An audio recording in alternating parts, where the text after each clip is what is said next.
कुंडली में ग्रहों की शुभ स्थिति एक आरामदायक और सफल जीवन जीने की कुंजी है। किसी कुंडली में लाभकारी योगों का होना अच्छे कर्मों का संकेत है। प्रिय साथियों, राम राम।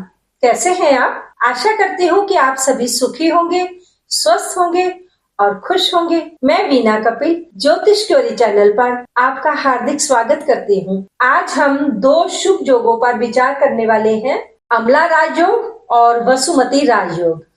अमला योग की परिभाषा कुछ इस प्रकार है कि जब जन्म लगन से या फिर चंद्र लगन से अर्थात कुंडली में जिस स्थान पर भी चंद्रमा है वहां से दशम स्थान में कोई शुभ ग्रह स्थित हो और उस पर कोई पाप प्रभाव ना हो तो जन्म पत्रिका में अमला योग का निर्माण होता है। शुक्र या गुरु के द्वारा बनने वाला अमला राजयोग सबसे उत्तम दर्जे का योग गिना जाता है। ये योग तब और भी अधिक प्रभावी हो जाता है जब बृहस्पति की ही धनु या मीन राशि में बैठकर राहु देखे, या फिर शुक्र से जब ये योग बन रहा होगा तो शुक्र को यदि केतु शुक्र की ही राशि वृषभ या तुला राशि में बैठकर केतु जब शुक्र को देखेगा तब ये योग और भी अधिक उत्तम हो जाएगा। अमला योग में जन्म लेने वाला जातक सफल, संपन्न और स्थायी संपत्ति वाला होता है। कुंडली में 10वां घर बहुत महत्वपूर्ण होता है। ये भाव हमारे पेशे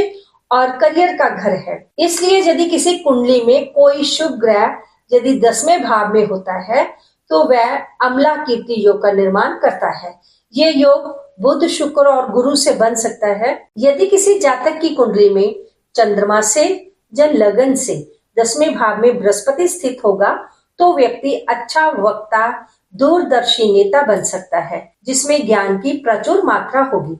वह शिक्षक, प्रोफेसर, विद्वान, ज्योतिषी बन सकता है, प्रेरक बन सकता है, व्यवस्थापक बन सकता है और राजनीतिज्ञ या फिर जन नेता के साथ साथ एक प्रख्यात शिक्षक की तरह उन्नति, प्रसिद्धि और सफलता प्राप्त कर सकता है। कुंडली में यदि शुक्र से अमला योग बने तो व्यक्ति फिल्म जगत में, टेलीविजन उद्योग में या फिर किसी भी बड़े मीडिया रचनात्मक क्षेत्र में अपना करियर बनाने के लिए जीवन में महान धन और समृद्धि प्रदान करता है। शुक्र की यह स्थिति जातक को शादी के बाद जीवन की सभी भोग विलास के साथ बहुत सारी समृद्धि भी देता है। यदि कुंडली में बुध के साथ अमला योग का निर्माण होगा तो वह व्यक्ति इंजीनियरिंग, अकाउंटिंग, बैंकिंग, उपन्यास लेखन, प्रिंट मीडिया की पत्रकारिता जैसे करियर में सफलता प्राप्त करता है और भौतिकवादी सुख के प्रति वह आसक्त होगा। और बुध की ये स्थिति जातक को धन के प्रति जागरूक करेगी। वहीं 10वें घर में अकेले बुध होने से और भी अच्छा होगा। तब व्यक्ति ब्लॉगिंग के माध्यम से सोशल मीडिया में सफलता और लोकप्रियता हासिल करता है। दर्शकों, यदि आप चैनल पर आज पहली बार आए हैं तो कृपया चैनल को सब्सक्राइब कर लें और बेल आइकन को भी दबा दें। वीडियो पसंद आए तो कृपया लाइक करें और इसे शेयर भी करें। अब हम जानेंगे अमला योग के लाभ क्या हैं। जातक अपने अच्छे कार्यों के द्वारा समाज में मान सम्मान हासिल करता है। राज्य, भाई और जनता का वो प्रिय होता है, गुणवान होता है, सात्विक होता है, वह परोपकारी होता है। व्यापार में उसे दिन दुनी रात चौगुनी तरक्की मिलती है। यदि नौकरी पेशा वालों के कुंडली में ये योग होगा तो उच्च पद की प्राप्ति होती है। सामाजिक कार्यों को करने में ये व्यक्ति तत्पर रहता है। सभी तरह के सुख सुविधाएं उसे मिलती हैं। किंतु जो ग्रह ये योग बना रहे हैं वह ग्रह कुंडली के 10वें भाव में स्वयं ही कमजोर होंगे या अशुभ ग्रहों के प्रभाव में होंगे तो कुंडली में अमला योग नहीं बनेगा, बल्कि फिर योग की जगह दोष बन जाएगा। फिर इसकी वजह से जातक के जीवन में कठिनाइयां आने लगेंगी, प्रत्येक कार्य में असफलता मिलेगी। जातक को फिर समाज में मान सम्मान और जश्न नहीं मिलेगा बल्कि अपजश मिलने लगता है। ऐसा होने के अनेकों कारण हैं, जिनमें से एक कारण तो यह है कि जिस कुंडली में ये राजयोग बन रहा है उस कुंडली का लग्नेश ही कमजोर हो जाए, या फिर जो योग बनाने वाले ग्रह है वो 6, 8, 12 भावों के स्वामी हों, या फिर चंद्रमा से दशम भाव में यदि तीसरे, छठे, 8वें और 12वें भावों के स्वामी योग कारक ग्रह के साथ ही बैठ जाएं, तो फिर ऐसे में ये योग फलदायी नहीं होगा। यदि चंद्रमा स्वयं ही छठे, 8वें घर का स्वामी होगा तो भी जातक को इस योग का फल नहीं मिलता है। उदाहरण के तौर पर यदि अकेला शुक्र दशम भाव में बैठा होगा तो बहुत ऊंचाइयां देगा, विज्ञापन और ज्वेलरी इंडस्ट्री में पहचान बनाता है और जातक को वहां अचल संपत्ति भी देता है। किंतु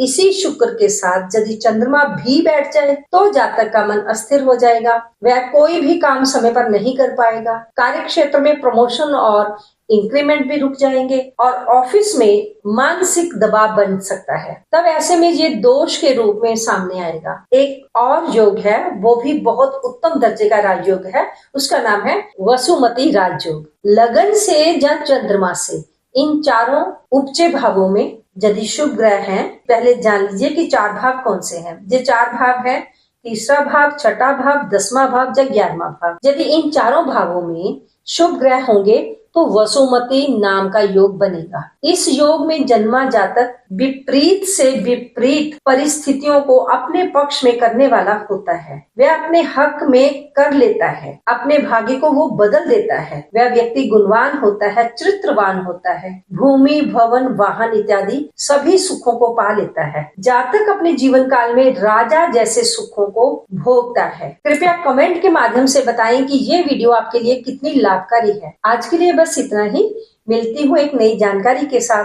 तब तक आप अपना ध्यान रखें, स्वस्थ रहें, मस्त रहें, खुश रहें। ओम नमः शिवाय।